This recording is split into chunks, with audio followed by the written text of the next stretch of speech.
All right, thank you for joining us on today's little adventure. We are vlogging on the brand new Sony.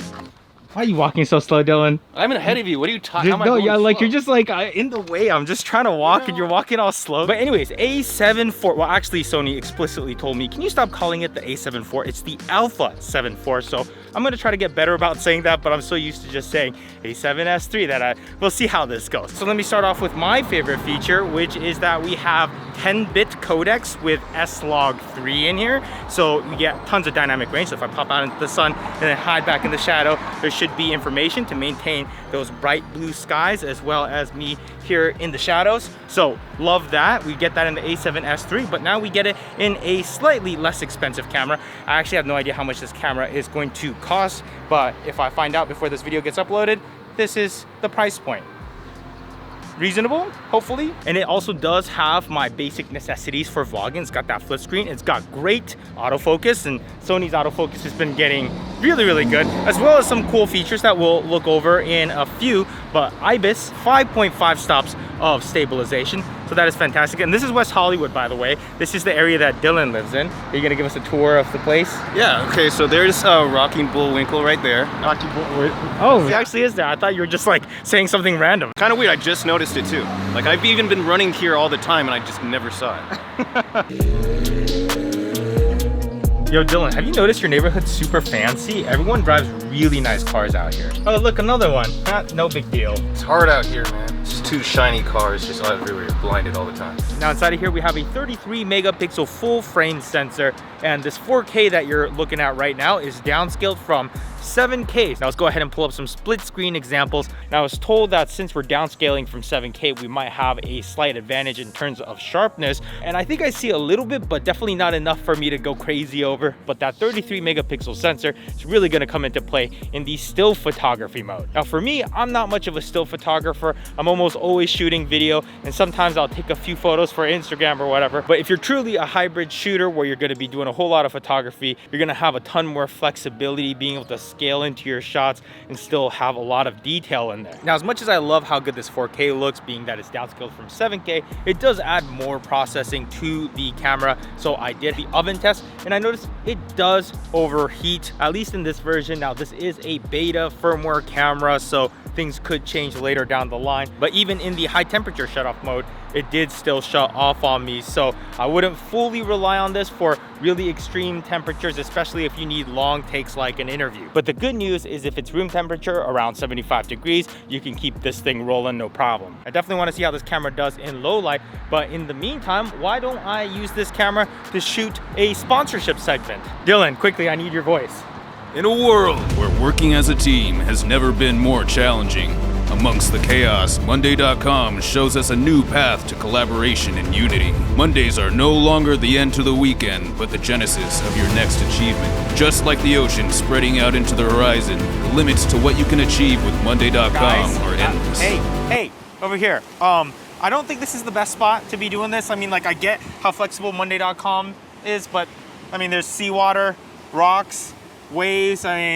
I think we should go somewhere else. Yeah, we first signed up for Monday.com a while back because my brain felt like it was about to explode. We had so many projects going on. I was losing track of videos and timelines and projects and budgets. And I just needed a central command center. Now, what's really unique about Monday.com is it's super customizable to your needs. So if you're a solo videographer and you have a few projects to keep track of, and you just want to see the progress on them and deadlines, and maybe you want to attach some scripts to certain things, you can do it all here very easily. But if you have a team of 100 people, there are a ton of templates to get started with. So if we check some out, we have social media planner, creative planning with Adobe. Now, the one I personally use is the video production management. Now from here, you can customize it to your specific needs. For example, automations. Whenever I bring a project in from ideas to pre-production, it automatically populates this board for me and gives me a list of all the things I need to do. Of course, I'm into content creation and use it for our video production company, but Carrie's in education and there's real estate, venture capital. No matter who you are, there's ways to customize it. So link down there in the description.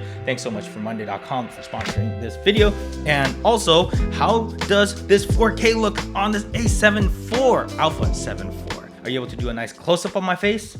Okay, back to the video. All right, now time to test out some low light. Right now we're recording at 3200 ISO, and I noticed that it's actually really clean at 3200 ISO. I'm pretty sure it's like a dual native ISO that they don't officially claim, but here, check it out. If I drop it down to 2500, see that it gets a little bit noisier, especially down here in the shadows, and I pop it back up to 3200. It might be a little bit difficult to see here, but here's a few more examples at 2500 and 3200. So 2500, 3200, 25, and you can see all the grain in the sky and all that, and it cleans up right at 3200. At 12,800 is as high as I personally ever find myself needing to go, but how does it look? And the 12,800 doesn't want any professional filming or photography. Well, we've gotten kicked out from another location. Wait for me. By the way, all the footage so far has been in S-Log3, so everything looks really flat, and then I will color grade it. But if you don't want to color grade, we do also get S-Cinetone. Now, we get less dynamic range in S-Cinetone, so I typically avoid it. But let me switch it over and see how it looks. Ta-da! How you doing?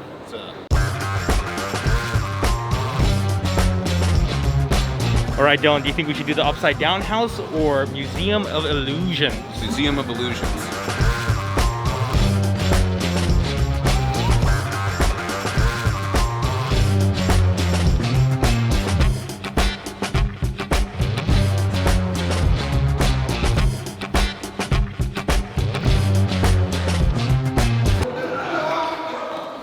That was very epic, Dylan. I took one drama class once.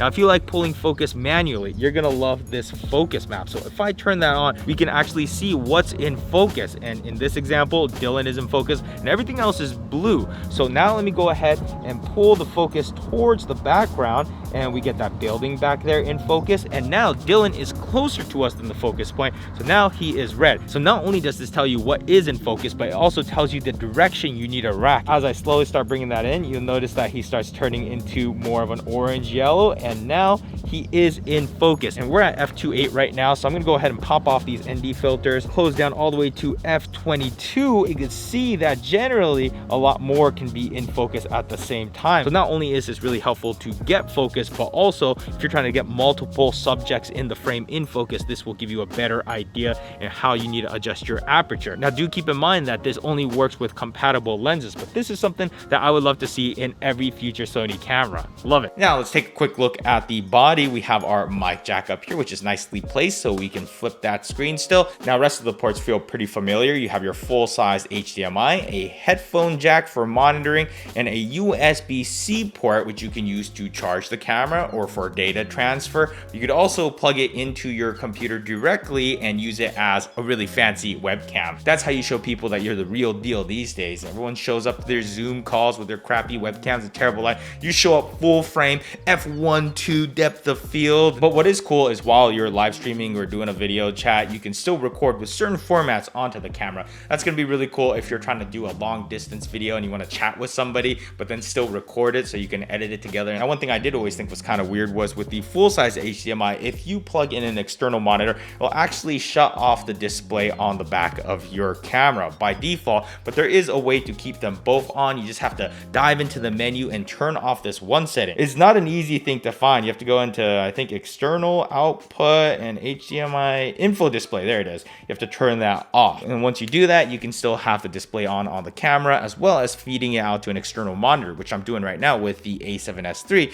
And we got a monitor feed here, and the screen on the back of this camera is also still on. Now, if we flip it around, we have two card slots. The bottom one is just an SD card. The top one is an SD or a CFast Express Type A card, so whatever kind you prefer. Let's go ahead and take a close-up look at this knob up here, which I actually like. So we have manual, shutter priority, aperture, and then your presets and all that good stuff. But what I like is that it's 2 layers. So actually, if you want to go into video mode or S&Q or photo mode, it's that same dial. Now, one of the features that I thought was super cool is breathing comp, and now I want this in every camera. Now, focus breathing basically is when you shift focus and you almost get a little bit of the zoom. Now, some high-end cinema lenses will compensate for that in the lens, but here we can do it digitally by turning on breathing comp. But basically, it just does a digital scale in and out every time there's a focus shift, and it compensates for that. So now every time there's a focus shift, instead of it feeling like it's like a nice smooth focus shift. Another thing that's only compatible with certain lenses, but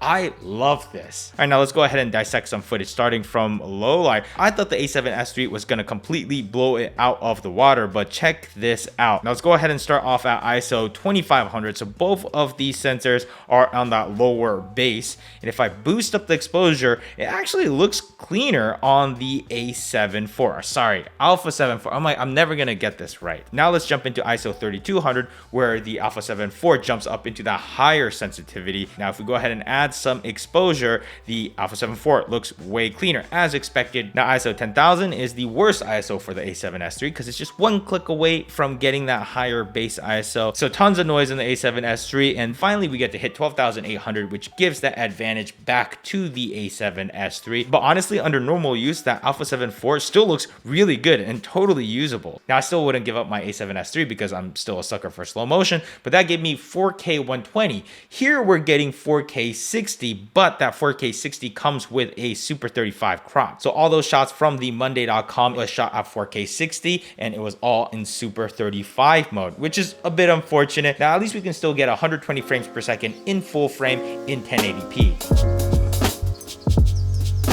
You never tell me when you're gonna film. What? So what? I have like my messy bun and stuff. I love your bun. It's so much fun. This camera's getting released in what, like 10 hours or something, so I gotta wrap it up. Just no close-ups. Yeah. But overall, super impressed with this A7 IV. Now, I think if your focus is professional video, then, you know, the A7S III and the FX3 both have their upsides. You know, you don't have to worry about it ever really overheating. And also, you have the faster frame rates, 120 frames per second in 4K, and also 240 frames per second in HD. Are we turning around?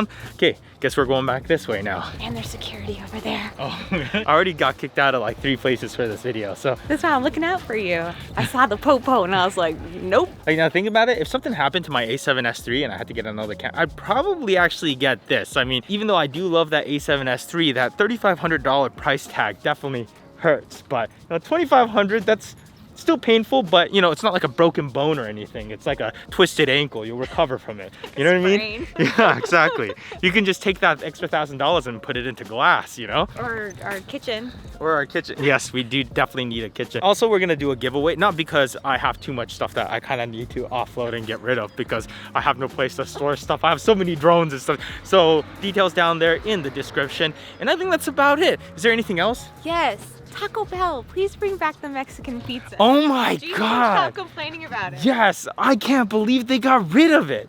The Mexican pizza was the best part of the Taco Bell. It just makes no sense. Like, why did they need to make room on the menu for the Crunchwrap Supreme?